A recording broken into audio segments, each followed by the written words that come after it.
Get ready for the dictation. Dictation will start in 5 seconds.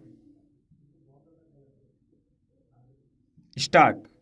If we take into consideration the affiliated colleges, we will notice that the teachers are subjected to such humiliating conditions that it is not possible for them to discharge their duties to their students, to impart to their students any sense of responsibility or any moral values in their lives. I therefore, sir, feel that it is necessary to be more careful about the preservation of academic freedom to teachers.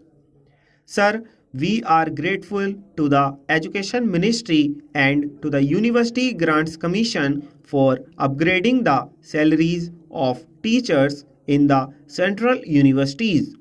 Yet, a great disparity prevails in the salaries of teachers of central universities and state universities and affiliated colleges, and this disparity is causing a lot of heartburning and a lot of difficulties.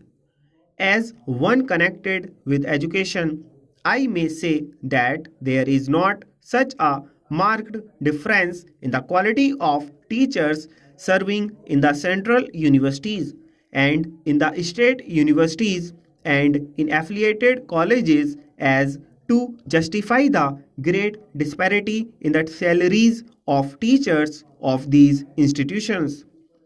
I feel, sir, that we must keep in our mind the remarks of the University Grants Commission made in their earlier annual report with regard to teachers' salaries.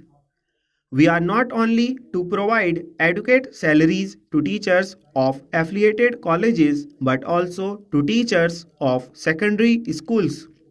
We must remember, sir, that a great majority of students study in affiliated colleges and the quality of education is largely determined by the quality of work that is done in affiliated colleges. For improvement in the quality of teaching, improvement in living conditions is also very necessary.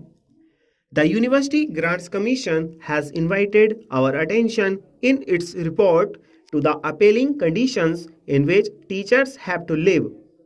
But unfortunately, the University Grants Commission has to admit that it does not seem likely that we shall be able to make anything more than the marginal contribution towards this practical need. I feel that the University Grants Commission should pay more attention to the solution of this problem than has so far been paid by it and the Education Ministry, and that the government should not grudge funds to the University Grants Commission for making adequate arrangements for improving living conditions of teachers who are expected to train the citizens of the country. Sir, in the University Grants Commission report, it is maintained by rupees 12,000 should be granted to every affiliated college for the welfare of the teaching staff, and that efforts should be made to provide them with quarters, and that too in the vicinity of the college where they teach. Stop.